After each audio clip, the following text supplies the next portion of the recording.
Zig Ziglar. Inspiring true performance. A number of years ago, Laurie Majors, my executive assistant, got a phone call from a lady in Birmingham, Alabama. At the end of the conversation, she said, Zig, she said, I believe this woman thinks she's got an impossible problem, but I believe you can solve that problem with her in just a few minutes if you will spend that time with her. I said, well, Laurie, tell her to meet me backstage. I'll get there about 10 minutes early. My schedule was such that was about all I had.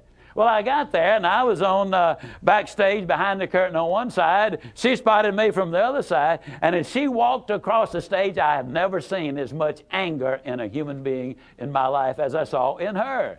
She almost started crying when she saw me. She said, oh, I'm just so glad to see you. I got this horrible job. I hate it. I hate everything about it. I hate everybody down there. I mean, you talking about negative nails. She was it. She said, can you help me? Now, understand, I've only got about 10 minutes. So I looked at her, and one thing I have learned, I don't do counseling, but I talk with a lot of people who do, in psychology, psychiatry, and the ministry. And they tell me that everybody who comes to you with a problem are not necessarily looking for a solution. I couldn't understand that for a long time. Why do they bring you a problem if they don't want to solve it? Well, I can tell you why. They want to tell you about it, you about it, you about it, you about it, and you about it. And if you foul up the deal and solve the problem, they can't tell you again, you again. They want the attention that goes with the problem, and every company just about it has that kind of an individual. They want the attention that goes with griping and complaining. Well, I looked at the lady, and it wasn't unkindly, but firmly I said to her, yes, and you know, ma'am, I'm afraid your problem is about to get worse. She said, what do you mean?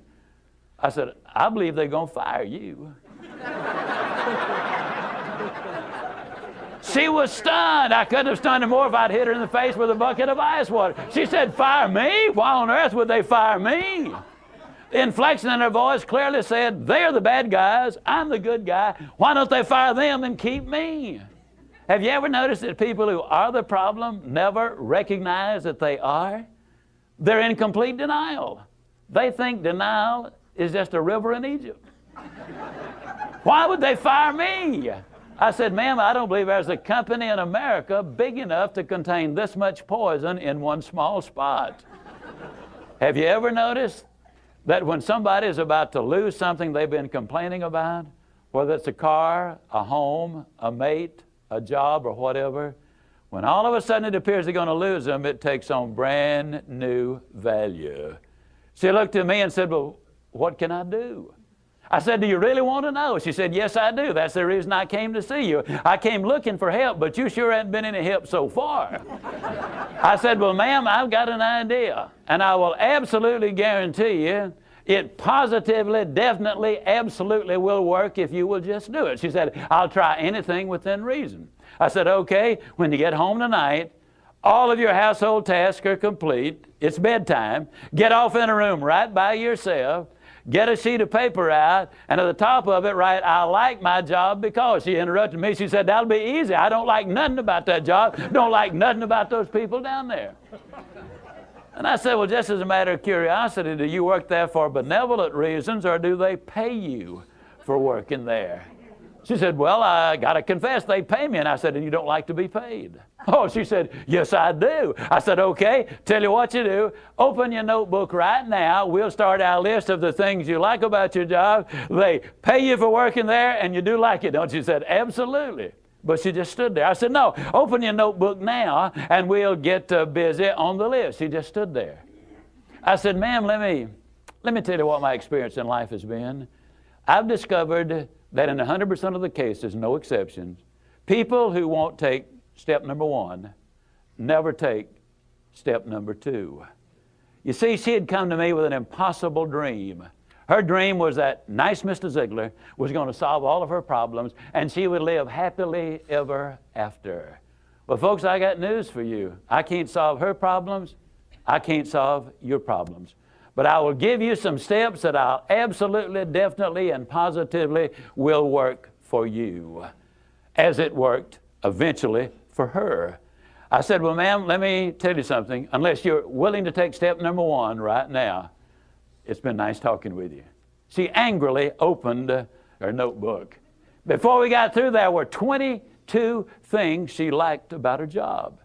Not only did they pay her for working there, they paid her above average. She had 3 weeks vacation with pay. She had a retirement program. She was in on profit sharing. She had health insurance, life insurance, and accident insurance. She lived less than 10 minutes from home. She was in on management decisions. The company sent her to 3 seminars a year to be paid for. She had her own private office and parking place. 22 things that she liked about her job. Now I said, ma'am, when you get home tonight, everything is finished. Get off in a room right by yourself. Close the doors, change one word from I like my job to I love my job. Get in front of that mirror, and folks, I cannot say this strongly enough, but I'm going to try. The eyes are the windows of the soul. Look yourself in the eye, and with excitement and enthusiasm, say, I love my job because they pay me for working there. I love my job because they pay me above average for working there. I love my job because I have a wonderful insurance program. I love my job before every one of the statements. You will sleep better that night. You see, there's something hidden in what I'm saying to you now. When she says, I like my job, she's really saying, I'm grateful for my job. And of all of the emotions we can have, according to Hans Selye, the #1 stress specialist in America, the healthiest of all human emotions is gratitude. I said, you go down that list. I like my job. I love my job, rather. That is a way of gratitude. You'll sleep better the first night. Tomorrow morning, when you get up, get back in front of the mirror just before you go to work. Get back in front of the mirror and repeat the process again with excitement and enthusiasm. I love my job because, and take the list with you. Because the reality is, you see, you will have started to change from a fault finder to a good finder. Some people do really find fault like there's a reward for it. They really do. Take the list with you, and you will be able to add to that list, absolutely guaranteed. Do this every morning and every night, and you will have an astonishing recovery from this advanced case of stinking thinking. Now, I didn't say that to her, but I'm saying it to you. That's what it was. It was an advanced case of stinking thinking. Well, 6 weeks later, I was back in Birmingham, Alabama. I was doing a follow-up sales seminar. Now, the lady was not in sales, but she had been listening to my tapes. She had been listening to Automobile University, and she had discovered that everybody sells. Everybody who will ever hear this is in selling. Whether you're a school teacher, a civil service worker, a military personnel, an executive secretary, it doesn't make any difference what you do, you sell every day of your life. There she was at the sales seminar, seated on the front row, grinning so wide she could have eaten a banana sideways. I'm telling you, you're talking about somebody that was excited. She was turned on. I said, well, how you doing? She grinned even more broadly and said, Mr. Ziglar, I'm doing wonderfully well. And thank you for asking. She said, you cannot believe how much those people down there have changed.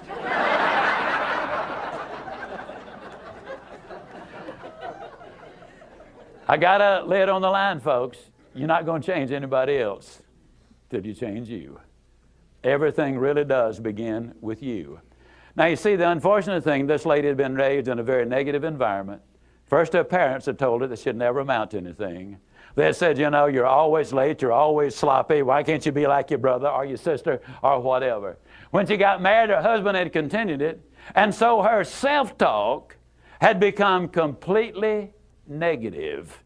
Everything that she said about herself was negative. Like Dad said, I'll never amount to anything. Or like my husband says, I can't do anything right. But when she started changing the input, then some radical changes took place. Zig Ziglar. Inspiring true performance.